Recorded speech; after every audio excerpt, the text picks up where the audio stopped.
Hello, everyone. Thank you for joining us today for this panel, What to Think About Before Joining a Nonprofit Board. My name is Gwen Schufro. I work at the Tamer Center for Social Enterprise at Columbia Business School. And this is actually the first in a series of social impact webinars that we hope to host at least weekly for Columbia Business School students, alumni, and community. I'm thrilled to have with us today Cynthia Remec. She is founder and executive director of BoardAssist.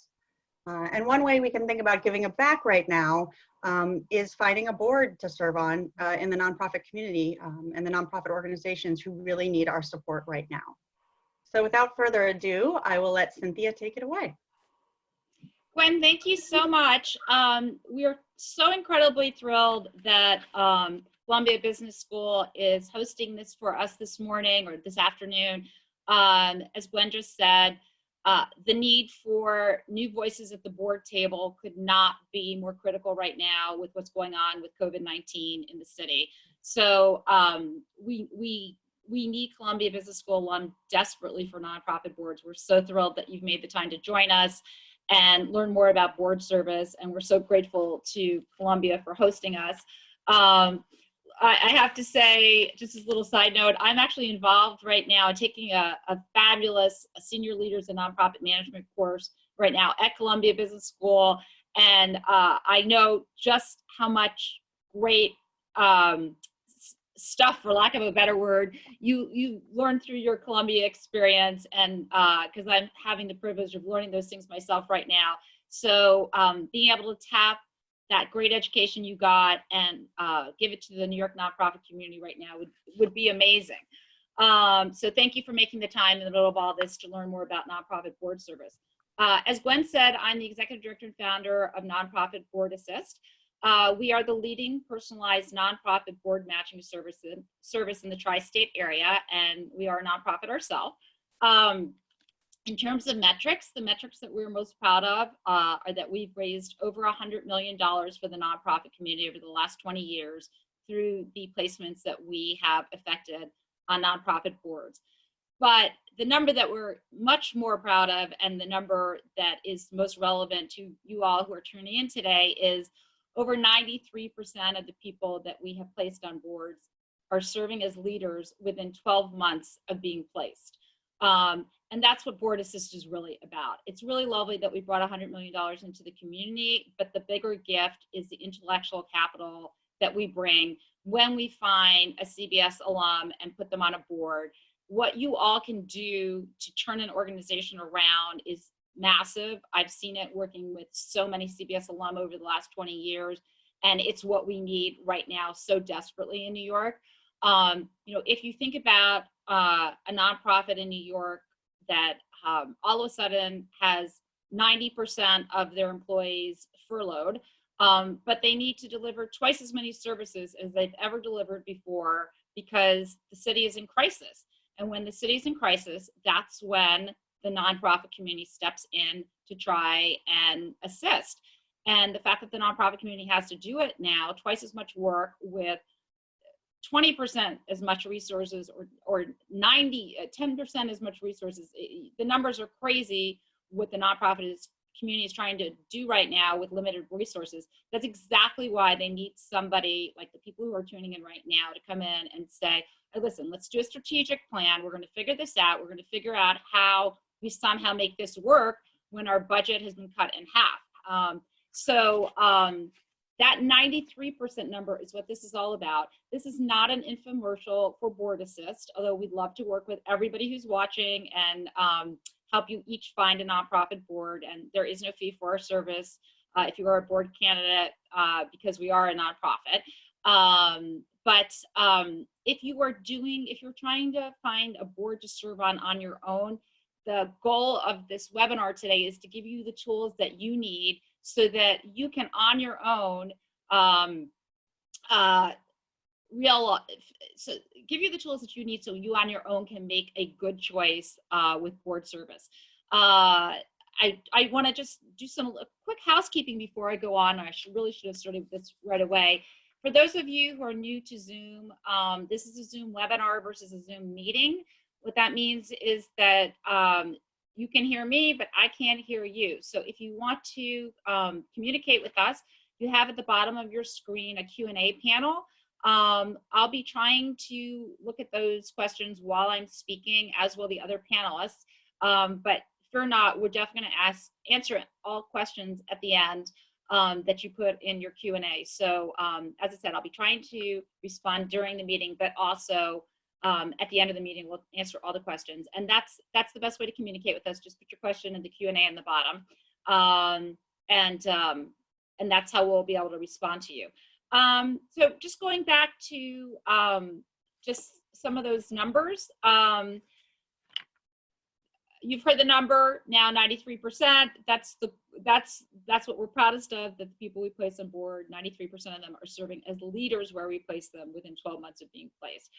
The other number you're going to hear a lot from me this afternoon is 1.8 million. That's the number of nonprofit board seats that open up in this country every year before COVID-19. After COVID-19, the number's probably going to be twice as much as that. There's going to be a lot of board turnover, and we're going to need you more than ever. But if you start with that number of 1.8 million of board seats opening up, that gets you in the mindset that you need to be in for this webinar, which is that this nonprofit boards need you, and you should be very, very selective where you choose to join. Because there are going to be a lot of choices that are available to you. And with that in mind, you should be very carefully considering what's going to be the best board fit for you. Now, we say this for very selfish reasons. We know that if you find a board that's the absolute perfect fit for you, you're going to give so much more of your intellectual capital and your, as we say in the nonprofit board world, your time, talent, and treasure if the board fit is perfect. So we're very invested in making sure that if you're working on your own, you find the best board fit. If you're working with us, we find you the best board fit. A few last housekeeping issues before we dive in. You saw in the invitation that you all got to the webinar today. BoardAssist is hosting our first virtual board fair on April 15th. We'd love for you all to join and meet 25 of the boards that we're working with at the fair. That should be a lot of fun. For details on that, you can go to our website, boardassist.org, and go to the press tab, and it'll have the details of the board fair, or you can look at the email that you received when you signed up for this webinar today. I don't have any of your names. I don't have the reach information for anyone. So if you want to follow up with me after the fair, I'd love to hear from you. I'd love to find you a board. I'd love to answer any questions. I'd love to tell you about the board fair. My email reach information is info@boardassist.org. Again, info@boardassist.org. And I can see that people are still logging on to the webinar. So bear with me. I'm going to repeat that a few times throughout the webinar, just so people know how to reach us after the webinar. Just looking at other housekeeping items. Oh, the last important housekeeping item, because we know you're busy and you may not be able to stay with us for the full webinar. Everything that I'm saying is going to be covered in part 2 of our book, Giving Back. And that book is available from the top of every page of our website, which is, again, boardassist.org. And if you go to the FAQ tab on the top of every page of the website, that'll take you to our book, Giving Back. One of the great things about that book is it has the Columbia Business School logo on the back page. CBS has long been a friend and partner with BoardAssist, and we're very, very pleased to have you there on the back page. And I believe you are the top name on it, which always makes our friends at Wharton annoyed because they are the bottom name on it, but they are alphabetical, so it seems only fair. Anyway, so if you have to leave, everything that I say today will be covered in section 2 of that book. Okay, I just got a note through our chat. Can you please send an email with all the info as follow-up instead of repeating the info throughout the seminar? That would be great. Keep in mind that I don't know how to access any of you after today, so I'm going to count on Columbia Business School passing that all along, and they've committed to doing that, and that's great. So you won't have to hear me repeat that over and over again. All right, with that all in mind, let's get started. Oh, bear with me. I'm assuming that everyone can see my screen share at this point. Is that correct? So maybe one of the panelists, no, you can't. Okay, so I'm gonna just pull that up.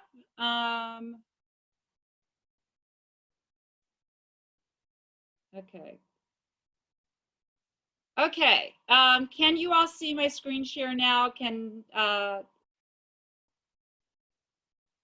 Yes, okay, excellent. Okay, thank you all so much. Okay, so we're gonna dive in now. Or not. Oh dear. Okay, so bear with us. We're working on a different program than we thought we were going to be, so I apologize in advance. So when you're thinking about board service, the criteria that we think are the most important to be thinking about as you're diving into this process.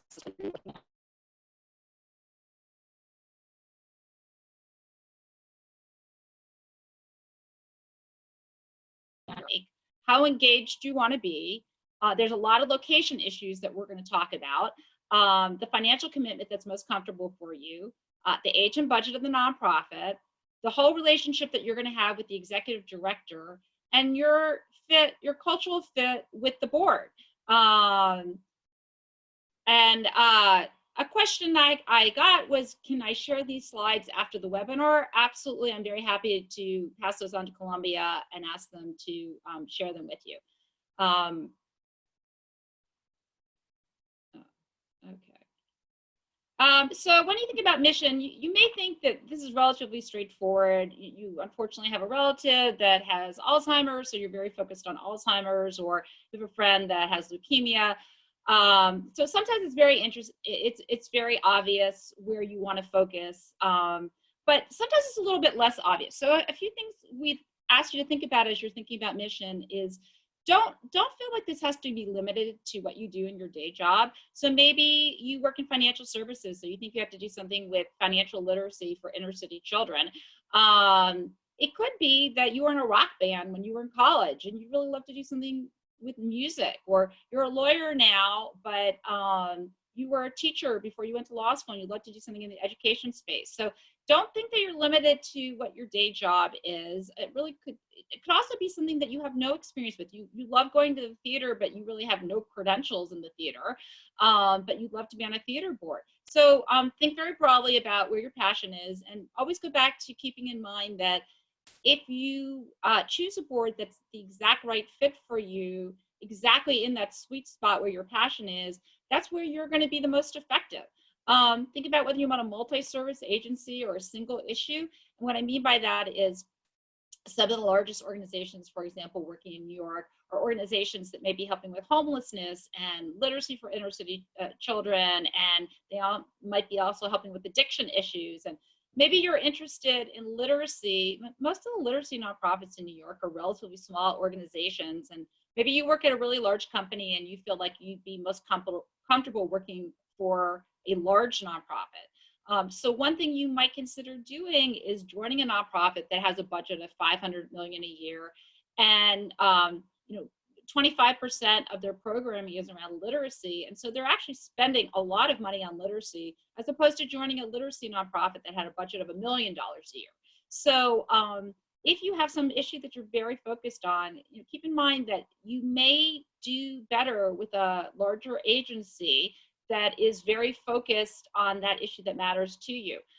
Going back to that 1.8 million, which I told you you'd be tired of me hearing me talk about, because you're in the driver's seat here and you're going to have so many choices, think really hard about the age and the ethnicity of the consumers you want to serve.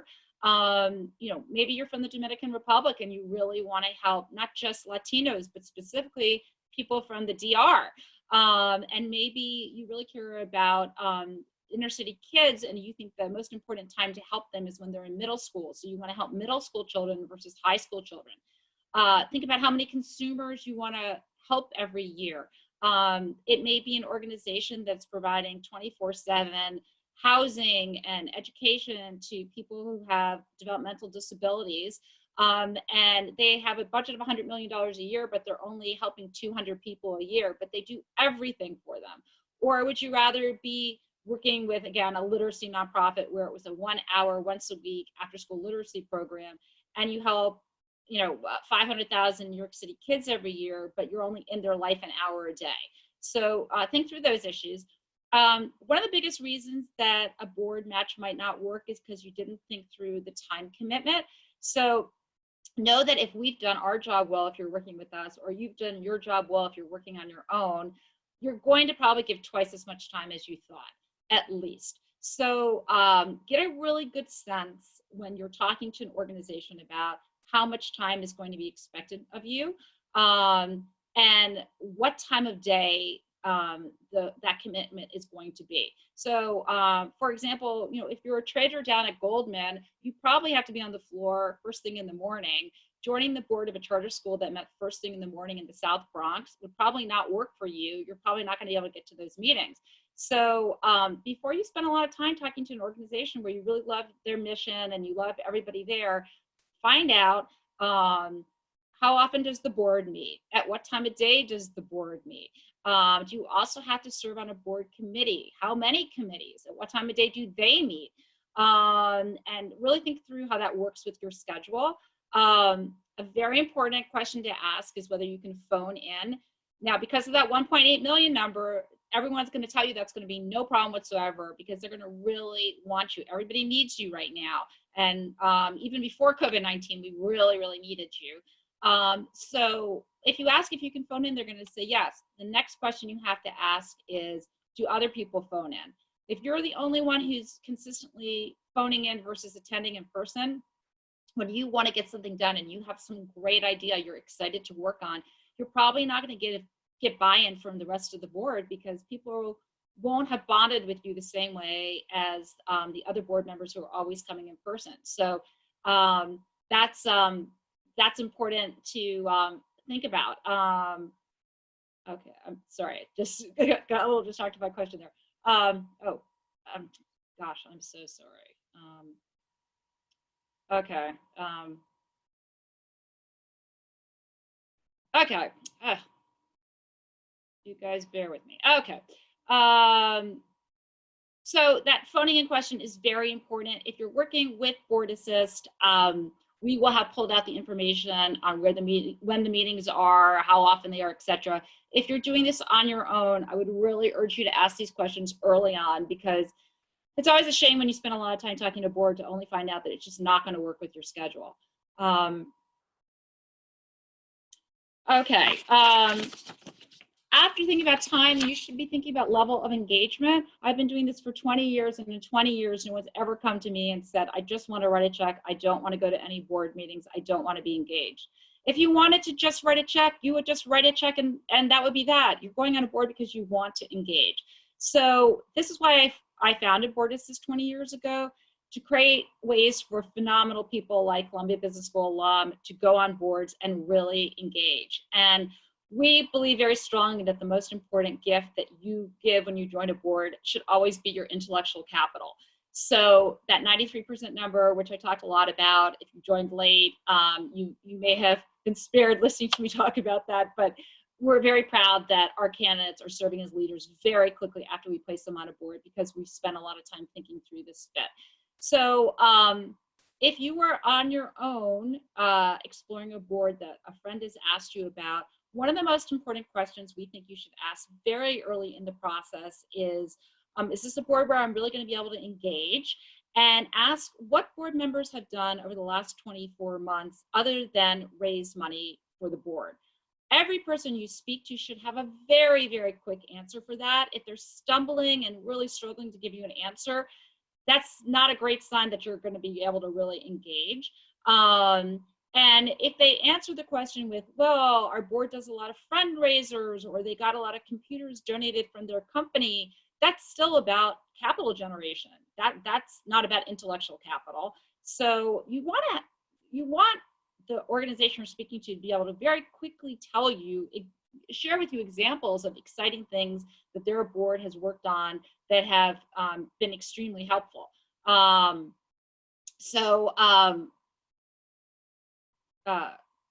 Sorry, maybe I shouldn't be looking at the Q&A at the same time I'm talking. I'm obviously not a great multitasker. When an organization comes to us, we will be screening for this. We will have asked for examples of what board members have done other than just generate capital. But if you're on your own, you definitely want to ask that question sooner rather than later. In the same way we talked about time, you should really spend a lot of time thinking about location. Again, I'll go back to you're the Goldman downtown trader. I don't know how you're going to get to these meetings at lunchtime if they're in the South Bronx for that South Bronx charter school you're excited about. So find out where the board committee meetings are, as well as the board meetings. Don't necessarily discount those great nonprofits that are serving outside of Manhattan because you live and work in Manhattan. A lot of those organizations hold board meetings right near you. There's lots and lots of great organizations that are serving outside of Manhattan that have meetings in Midtown because the board chair happens to have his office in Midtown. So find that out quickly. We will have found that out for you if we're working with you. We did talk about phoning in already, so I won't belabor that point. So on financial commitment, this is another big reason that if you speak to a friend who went on a board and ultimately it wasn't the perfect fit for them, it usually ends up being that there was some sort of disconnect. Oh gosh, guys, I'm so sorry. Okay, it keeps doing that to me. And when I reset, it does that. So bear with me. You know, you guys, what I'm going to do is I'm not going to answer questions to the end, because what's happening is when I go to hit that tab, it's knocking me out of the presentation. So rather than drive you all crazy, I'll just save questions for the end. I'm so sorry about that. So on financial commitment, oh, just I'm so sorry. Oh dear. Okay, I'm going to leave that panel on the side open. On financial commitment, if we're working with the organization, we're going to pull out from them very, very clearly before we present the organization to you exactly what's expected in terms of how much you have to personally give, as well as what you're expected to get from others. So most of the organizations that we work with expect a financial commitment of at least $5,000 a year, but we do have some boards that ask for as little as $2,000 a year. It's very important that you pull out each of these pieces separately. They're not necessarily interchangeable. And I'll give you two examples of that. So you might go on a board where they've asked you to give $5,000 a year, and it's been presented to you as it's a total give-get of you need to get to $5,000 a year. And maybe you're somebody who just doesn't feel comfortable asking your friends for money. You go on this board, you're very engaged, you quickly become the treasurer of the board, you're doing all these fantastic things, and you write a check for $5,000, which is very generous of you, and you don't ask any of your friends for money. You just don't feel comfortable doing that. At the end of the year, the organization may be disappointed that you didn't bring in any new donors. That is something that can happen. So you want to upfront get an understanding of, can you write that whole check yourself and then not ask friends for money if that's your preference. A lot of organizations will be fine with that. There's some organizations that really won't be happy with that. They expect you to bring in new people to the benefit by journal ads and given other different ways. And it's important that you get that understanding up front if that's going to be an issue for you. Again, if you're working with BoardAssist, we'll have pulled this out so there won't be a surprise. But if you're working on your own, you want to pull out the difference between give and get, and you want whatever's expected from you, you want it to be in writing. What the whole number is and how much can be give and how much can be get. The corollary of you wanting to give the entire amount and not get money from anyone is the situation where maybe you work for a company that's very, very generous and they've decided to pay to make a donation to the board that you sit on. They think the board service is very important. They value that you're doing it. So they're paying essentially your entire board dues. That can be a problem with certain nonprofits. They want to see that you personally also have given something, that you have skin in the game. And in fairness to the nonprofits, what happens now is a lot of the foundations that fund the nonprofit community will ask to see how much each board member gave that year. And so they need to show 100% board participation, even if your employer made a generous gift on your behalf. So again, working with us, we'll pull that out. If you're working on your own, just understand the difference between give and get and whether they're interchangeable. Going back to level of engagement, which we just discussed, we feel very, very strongly that you should not be joining a board where the largest gift you're giving is not you and your intellectual capital. So it's very understandable that the nonprofits do need time, talent, and treasure, but it's very important that they really see the largest gift as you. And as you're talking about money with them and level of engagement, you'll get a pretty good feel whether that's the case, where your intellectual capital is really being valued. And if you don't feel like it's being valued, going back to that 1.8 million number, there are a lot of other boards that will value you. So there's really no reason to join a board where you feel like you're just being an ATM machine, as some people will say. The last thing to think about with financial commitment is where you are compared to the rest of the board. And so again, if you're working with us, we will pull out from any organization we work with how much every board member each gave and got the year before, on an anonymous basis, obviously. And so we can see if you're being asked to give more or less than existing board members. And that's really important. So 2 examples of that. It could be a situation where, and honestly, we're already seeing this happen with the COVID-19 world. An organization we've been working with for a long time, everybody was asked to give $2,000 a year up until COVID-19. Now they've decided, well, we really need some new money, so everybody comes on now has to give $10,000 a year, even though everybody who's already on will continue giving it $2,000 a year. Now, you may feel that that's fine. You may feel like these are very desperate times and it's a board you really want to join, and everybody else on the board works in the public sector and really can't afford to give more. And you are in a position where luckily you can give $10,000 a year, but you want to understand that you're giving $10,000 a year and everybody else is giving $2,000 a year, and that's what's going on. You also don't want to be giving less than everyone else. And the reason that becomes an issue is, again, going back to that 1.8 million number. This is the situation where this organization really wants you. You have this great skill set that they really need. You're going to be their first social media board member. You're going to be their first finance board member. You're adding diversity to a board that really needs it. And so they say to you, you know, everybody else on the board gives $10,000 a year, but we really want to have you so much that you should come on at $1,000 a year. We'll be very happy with that. That's fine. That may sound like that's a great thing, but you may not feel so comfortable after you've been on the board for a year or two and you're giving substantially less than everyone else. And maybe some of the people on the board are not feeling as comfortable with that as they seemed to be at first. Or maybe the board chair changes, or the executive director leaves and the person that you worked out this arrangement with is gone. And now you're giving at a dramatically different number than the rest of the team. That may feel uncomfortable for you, or you may feel like, you know what, I'm the only social media person here. I'm adding tremendous value, and I'm fine that I give a lot less than everyone else because what I do add to the board is so important. That's fine. But you do want to just understand where you are in relation to everyone else, so there isn't a surprise. And again, you want to get this financial commitment in writing so that when new people come in, everyone understands that this is the deal that you structured when you joined the board.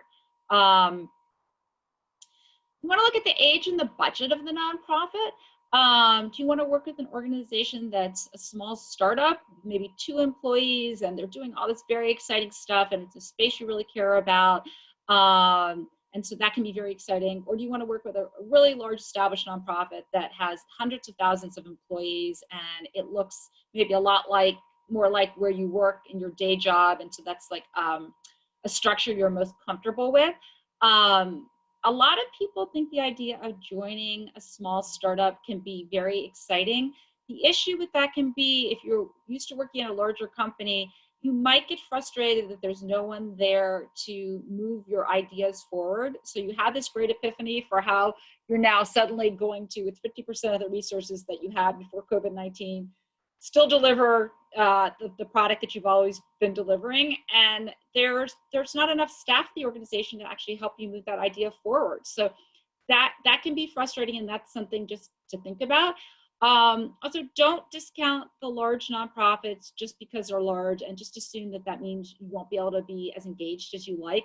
A lot of very large nonprofits understand that, and they're really, really great at engaging their board. And they have committees that are very, very active, and they really do give you an opportunity to be as hands-on as you would in a startup.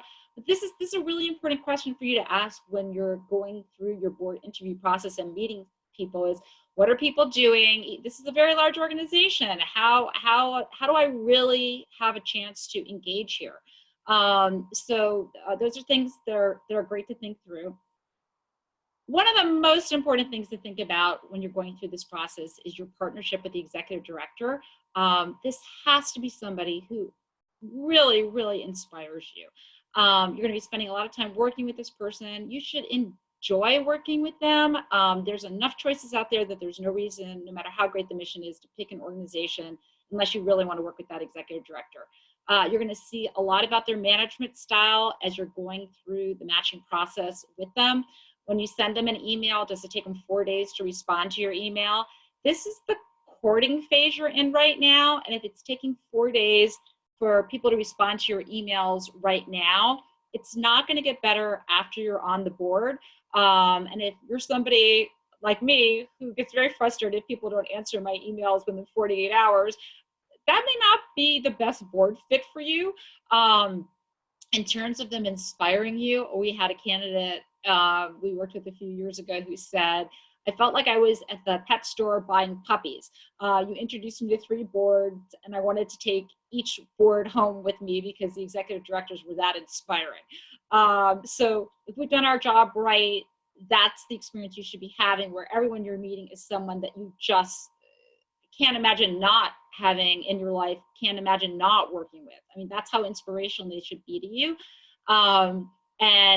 If you're doing this on your own, again, you have to really, really be excited about working with this person. Take a look at how the executive director works with their board.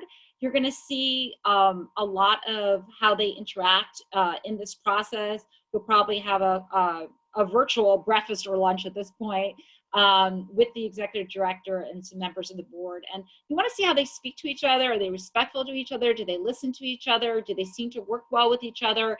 And particularly, you want to have an eye on how the board chair and the executive director are speaking to each other and working together, because a lot of times you can't find like a board that's absolutely perfect. Everything is great about it in terms of mission and the time and the money, but then you just don't get this great feeling with how the board is functioning.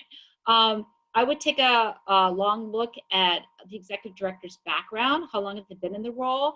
If they've been there for 20 or 30 years, are they someone who's open to change, or are they kind of dug into the way they're doing things?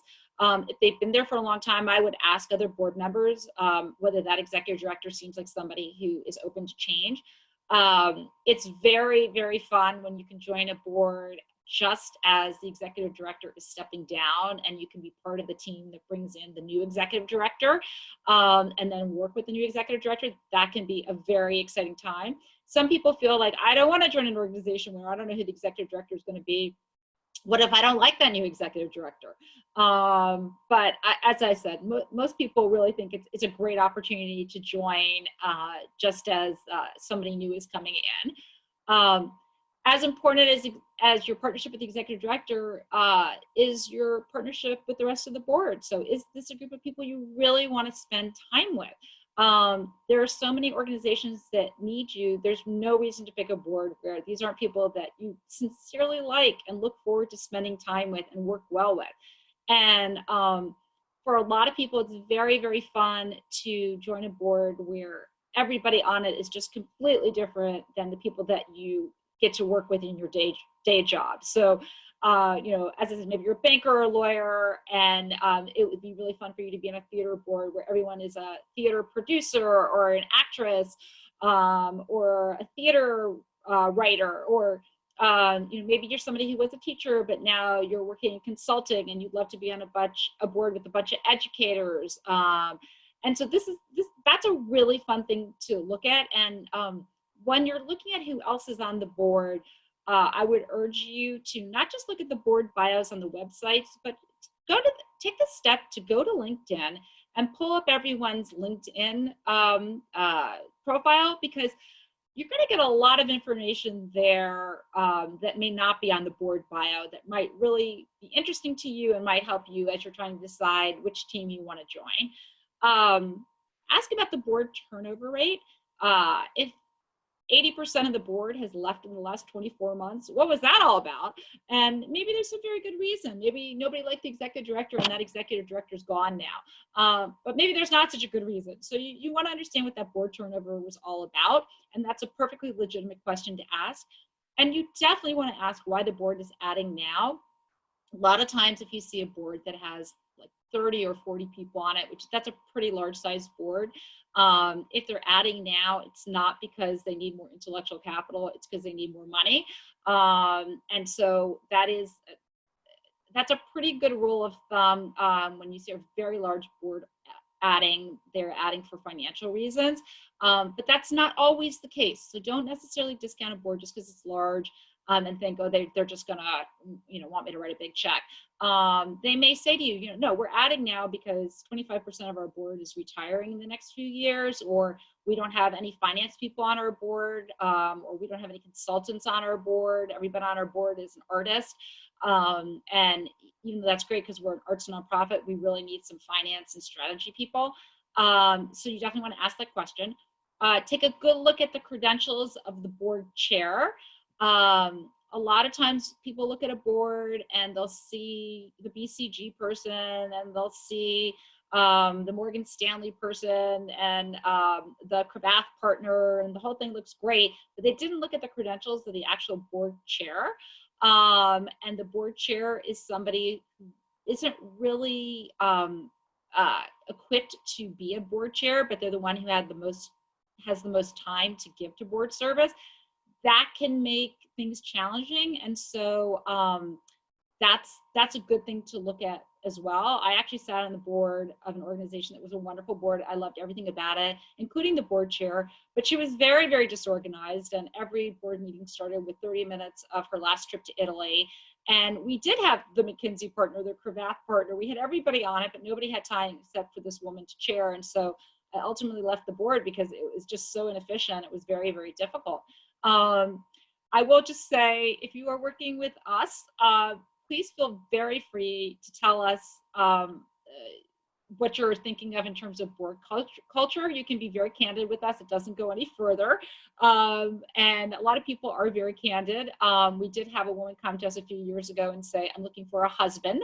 Can you find me a board that has a lot of single men on it? That was a little tricky, but absent asking me to find you a spouse, in general, if you say, you know, I'm a banker and I cover the media sector and I'd love to go on a board that has a lot of people in the media industry in it, we can very much help with that. And, you know, of course, for a lot of people, board service is about networking as well as giving back. And that's fine because you are going to do so much to give back.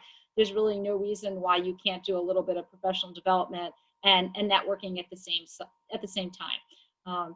So then finally, before I close this out and finally open up to questions without messing up the slideshare for the 10th time, which I apologize about, the board matching process. So if you're working on your own, we would really urge you to talk to at least 2 boards for comparison. This can be tricky. You know, your best friend from high school has asked you to go on the leukemia board with him, and you know, you just don't know how to say no, but it's if you join this board and it ultimately ends up not being the right fit, it's going to be so much more uncomfortable if you have to get off that board after 3 months. So you really kind of owe it to yourself to look at least 2 boards, and we kind of like 3 as the number. If you can't find something else to look at, you can come to us to get something as a comparison. But it is great to look at a few. We find almost all the time when you go on that first board interview, you're going to love the people that you meet. It's the puppies in the pet store all over again. And it's not until you meet a few executive directors that you start to see, oh, you know, actually, that first person I met wasn't such a great fit for me after all. The nonprofits are going to be rushing you through this process. They really want and need you. So, you know, you may just meet the board chair and they may say, great, we'd love to have you on the board. The board meeting's next week, can you come? You know, our recommendation to you is that you should slow the process down a little bit and say, that's so great, I'm very, very flattered, I love what you're doing, but I really want to meet the executive director and a few board members first. And that's completely appropriate, and you should do that. And if you're working with us, obviously we'll make sure that it happens. If you're doing this on your own, just make sure you get to meet all the key players. Because if everything else is perfect, but you don't get along with the key players, or you're not inspired by them, it's not going to be a great fit long term. If you're working with us, you're likely going to end up with several board offers. Full disclosure, we do have a lot of people that come to us looking for one board, and in the end, they end up joining 2, because as much as we tried to help them make a decision, and we're taking very careful notes along the way, to help them with the decision in the end, they just can't narrow it down to one because they've fallen in love with everybody they met. But if you're working with us, we're going to be taking notes, and we're going to say, you know, remember that when you met the executive director, you didn't like her. So as much as you love the board chair, you love the mission, you really didn't like that executive director. So maybe we should pick the other one.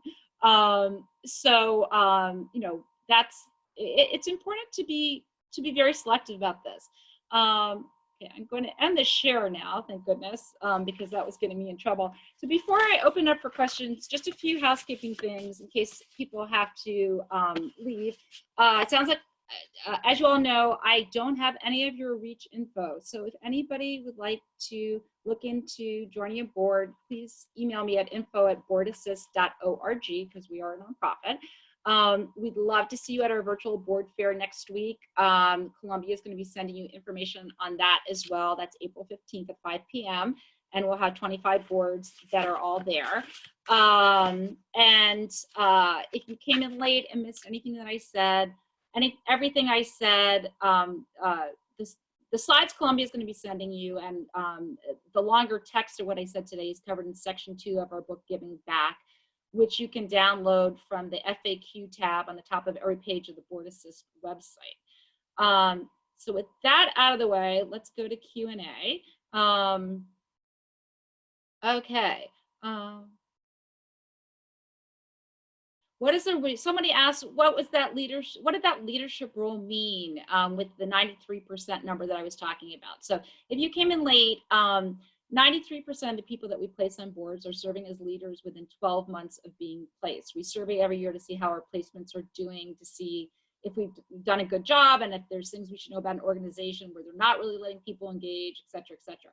So when we survey, we ask the executive director, has Gwen, has Karen been a leader on the board? They don't necessarily need to be in the executive committee. It could be somebody who came on the board and they didn't take an executive committee role, but in the executive director's mind, this is one of the star leaders on the board. So it's a little subjective, but it seems that question seems to work well. We've been asking it for 20 years, and the number is always somewhere between 90 and 95% are serving as leaders. And you can see we put a lot of love and energy into this matching process, and you now have the tools to put a lot of love and energy into this process. So ideally, you know, you'll join a board where you are very, very quickly serving as a leader.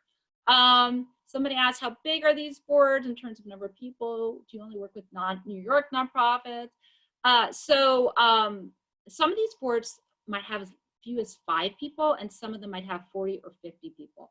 As we discussed, The larger boards, in general, those are boards where you're writing a check and not as engaged, but that's not always the case. So don't just, you know, if you see a big board, you just want to really push back on, will I really be able to engage on this board? Do we only work with New York nonprofits? No. The organizations we work with all, if they physically meet, they physically meet in New York or the tri-state area.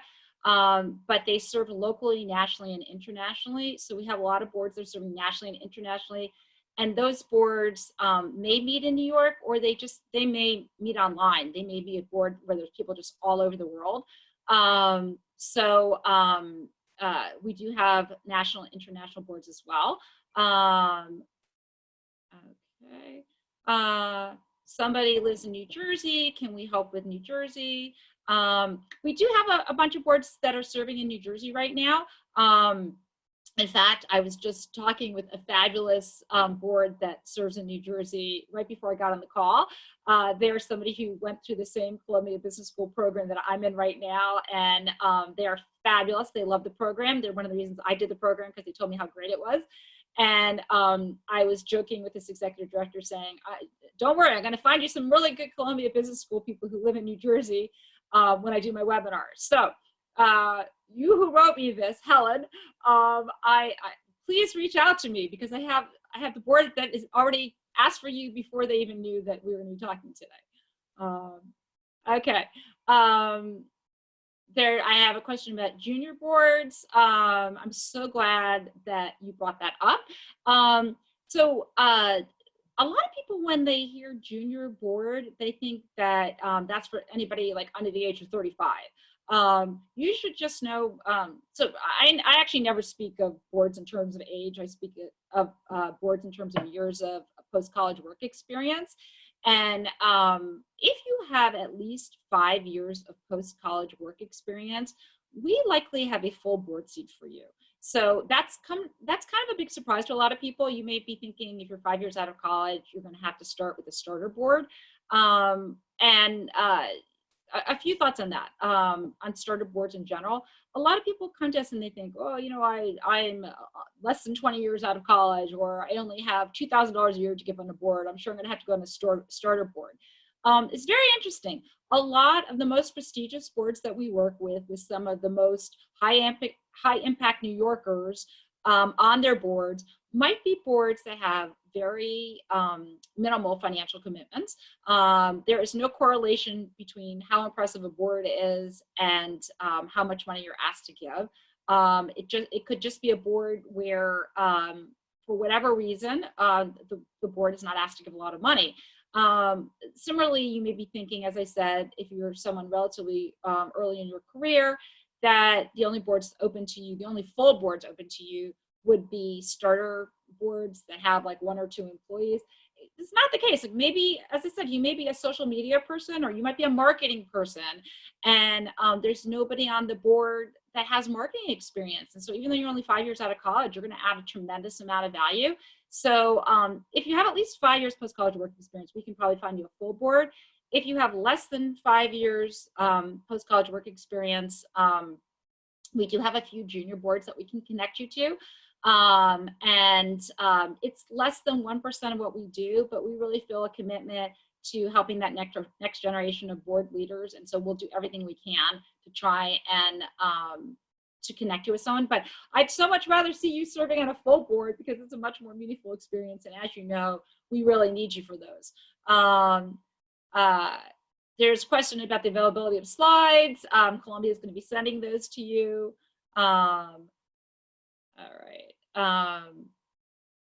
Okay.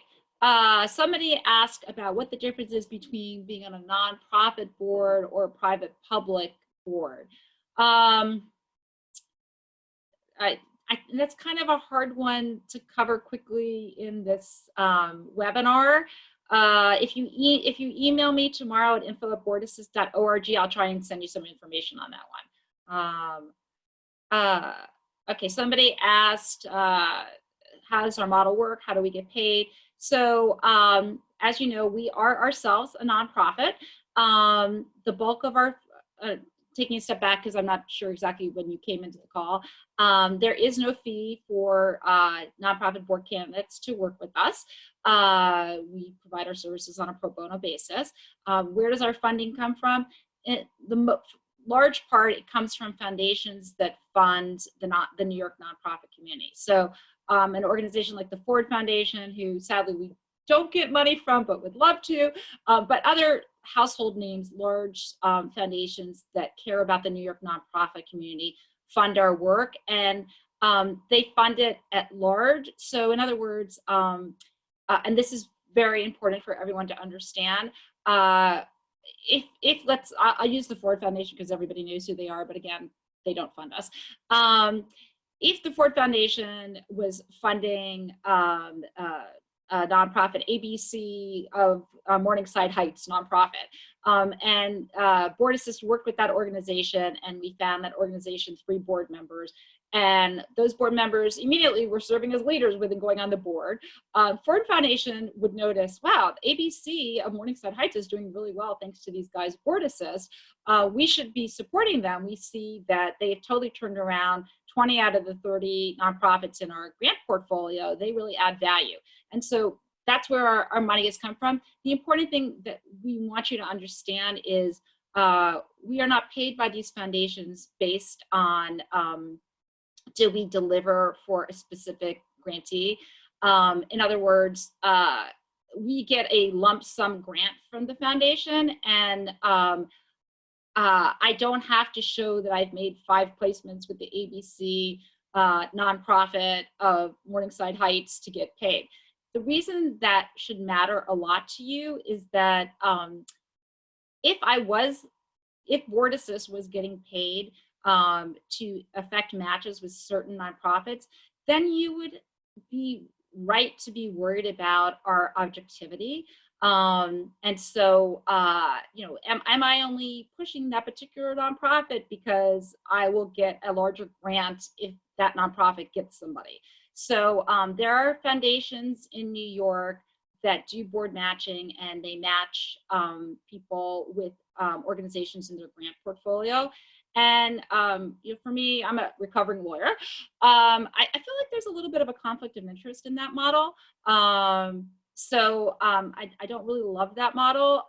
You can know when you come to BoardAssist that we are equally committed to every nonprofit that we work with, and our finances are not impacted whether you join ABC nonprofit versus DEF nonprofit. And so, you know, you always want to look at, you know, is there a potential conflict of interest? That matters a lot to us. So I'm so glad that you brought that question up.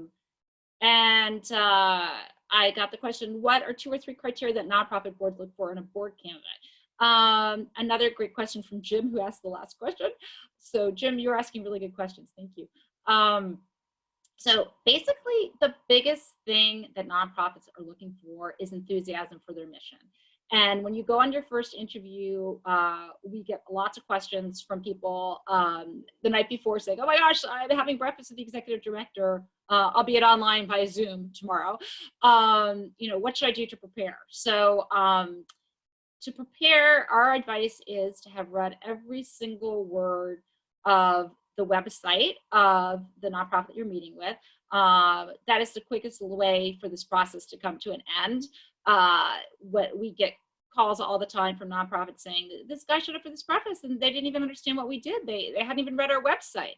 So you definitely want to have read every single piece of public information that's on the website about what the organization does. You want to have enthusiasm for the mission. And there's a really great website that we love called GuideStar. It's also a nonprofit, guidestar.org. And you can create a free profile on GuideStar, and you can pull all the financial filings with the IRS for any nonprofit in the United States, and maybe abroad too, but certainly in the United States. Where all of our filings that we nonprofits make with the IRS are on GuideStar, and you can get a lot of information, especially you CBS alum. You like looking at financials usually. So you can pull all the financials, and I think that's a really good thing to do before you go for your, start talking to people and having your board interviews. So another good question from Jim. We understand the skin in the game concept. Okay. Time is money, and that's our skin in the game. I agree.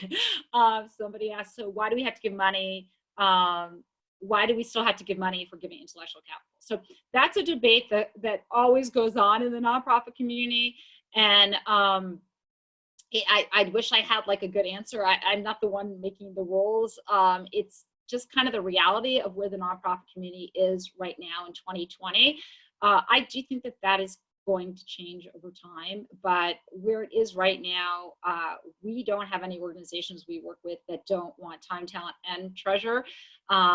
They really need all of those pieces, and I think that there are a few boards in New York that don't ask for money as well. I mean, I know that there are, but we aren't working with any of those organizations. The organizations that approach us all want all the pieces of that puzzle.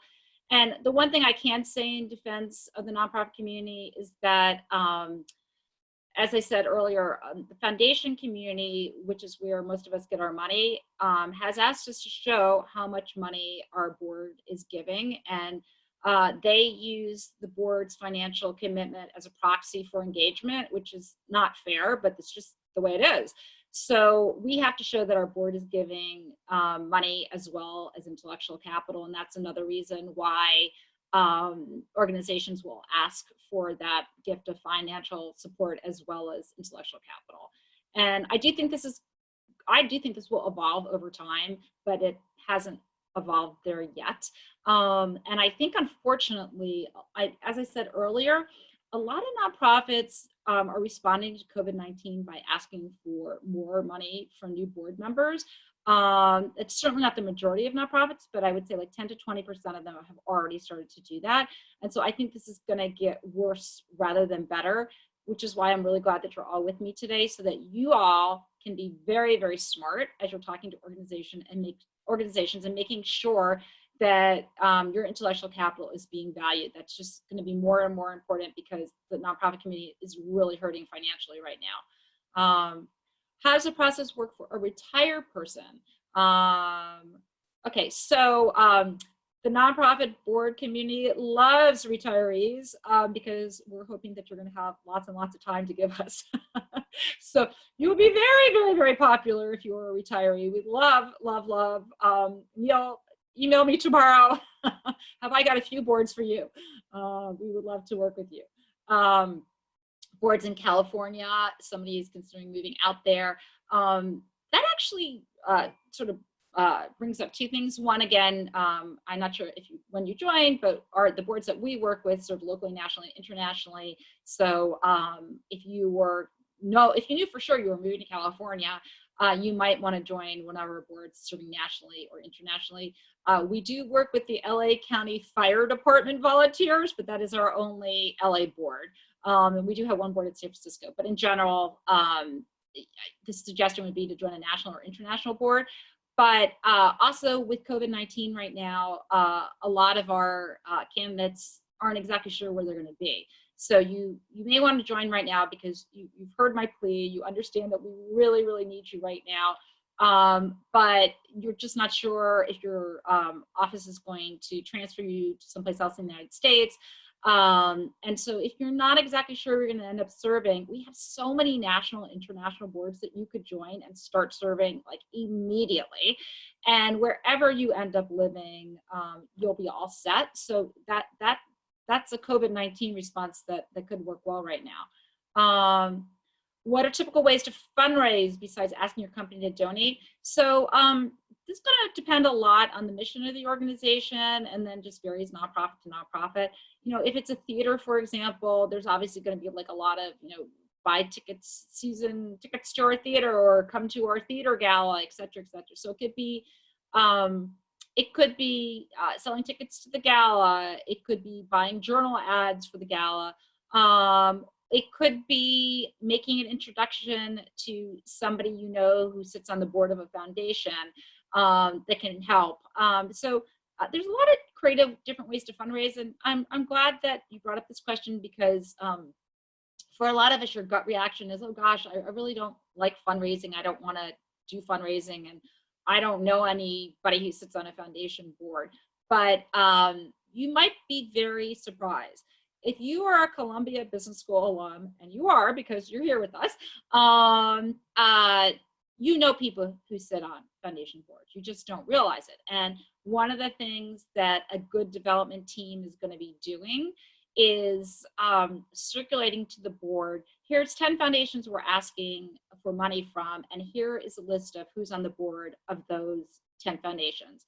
And when they circulate that list, you're going to say, oh my gosh, that's so weird. I did like Finance 101 with that guy back in my CBS days. I didn't realize he was on that foundation board. So I find, you know, I'm a metrics oriented person. So we're always measuring and comparing our goals to like what we accomplished. And one of the things we measure every year is how much people financially committed and then how much they ended up generating. And what we find is most of the people that we place on boards generate multiple times what they pledged to generate. There was a woman I put on 3 boards last year. She pledged $5,000 to each of the 3 boards. She ended up generating $48,000 for one board, $58,000 for a second board, and $178,000 for the third board. And when I worked with her, she was sure she could not do more than $5,000. There was no way she was going to be effective as a fundraiser. So she was very surprised. But when she got out there, you know, we found her 3 boards that she really felt passionate about and really connected with. And the more she became passionate about the work, the easier it was for her to talk to people about what they were doing. And she became a phenomenal fundraiser. And she really did not, she was somebody who did not work. She was retired from working. She was a stay-at-home mom in New Jersey with 4 kids. And she was very surprised to find how effective she was. So fundraising can be a lot more fun and easier than you realize. Okay, somebody was interested in joining a board. They're worried about exhausting their network financially. So I think I sort of just answered that question a little bit. That's I'm so glad that you asked that question because it's a really, really good question. Because I think a lot of us have that concern going on a board of, maybe I'm already doing a lot of fundraising for my kids, soccer league. And so I don't really have anybody else to ask for money because I've already hit up everybody I know for money. So if you're being a great fundraiser and you're working with a really good development department with the organization that you join, they should be supporting you and helping you, and they should be finding leads for you.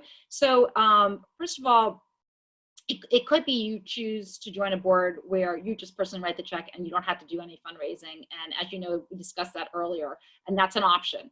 But just make sure that that is an option if you're joining a board, not through us, that you've explored that that'll be okay, that you're not doing any fundraising, you're just writing the check yourself. In terms of fundraising, it really may not necessarily be your network. It may be that the development department has come up with 5 leads and they want you to just go in blind and help pitch it. And if you're a CBS alum, you're probably pretty fearless. You probably know how to go and make things happen. And so even without a connection, just going with this lead that they gave you, you might be able to make something happen with that. So the important part of your question that I really appreciate your asking is this should not be limited to your network. Because if you just ask your 5 best friends to give money, then they're just going to ask you to give money to their 5 charities. And then all you did was kind of move the money around in a circle and no new money was generated. And that didn't really accomplish anything. I mean, I've only been at Columbia Business School 1 semester, but even I can tell you that didn't accomplish much. So it really has to be about getting beyond your network. Do you have to be currently employed to get on a nonprofit board? No, we love people who are not currently working. Those of you, this is going like the retiree who asked his great question. People who are not working, we're hoping you're going to have a lot of time and maybe we can get you to come on and quickly become the board chair. So it's great if you're not currently working. You definitely want to email me tomorrow at info@boardassist.org. And this is looking like the last question. Okay, I have a question here. In addition to the services BoardAssist provides with matching, can we connect you with others that have gone through the matching process to get their perspective and guidance? So this is such a great question, Helen. I'm so glad you asked it because it goes full circle and it's the perfect way to end. back to my own Columbia Business School experience. The Senior Leaders in Nonprofit Management program that I'm in right now, which has been extraordinary. We're supposed to be really thinking about different ways that we can be doing things, and just really think outside of the box. And it's been so helpful and great, as you all know, because you've gone to Columbia Business School. And this is one of the things that we're going to be doing more of. This is one of the ideas that has come out of my program, is that we are going to be doing monthly panels on board service with people that we have placed. And we were all set to start rolling out our first breakfast when COVID-19 hit. And now we're going to be doing these online. The great news about doing them online, excuse me, is that I'm going to have room for 10,000 people to attend. So we like to think big. That's what Columbia has taught me. Think big. And so if you email me tomorrow, we'll put you on the list for that. And you can absolutely, that's a great way for you to connect with other people that we've placed on boards. I also think my hunch is if you link with me on LinkedIn, and we would really encourage you all to do that, because if you link with me on LinkedIn, you'll be getting updates on new boards. I post new boards on my LinkedIn feed every day. So you'll be getting updates on new boards that have approached us. And if you link with me on LinkedIn, I'm willing to bet you anything there's going to be a bunch of people that you and I know in common, and most of those people are going to be people that we placed on boards. So I have a hunch there's going to be people that you can very quickly look at and say, oh gosh, I got to talk to Joe, Bob, and Sally, who looks like Cynthia worked with them to find them their board. But if we don't have people in common, there's plenty of people that we've worked with who are CBS alum who I can put you in touch with, and then we would love to have you at our new panels. Okay, there's a few chat questions that are coming in that our panelists are very nicely helping us with. Someone wants to know my last name. It's Cynthia Remec, R-E-M-E-C. Oh, and Gwen put that out there. And Gwen, do you mind emailing everybody my email address in this, info@boardassist.org? Yeah, we will email everyone your information in a follow-up email to those that register. Okay, so that's perfect. So I don't see any more questions. I can't. Oh wait, I spoke too soon. No.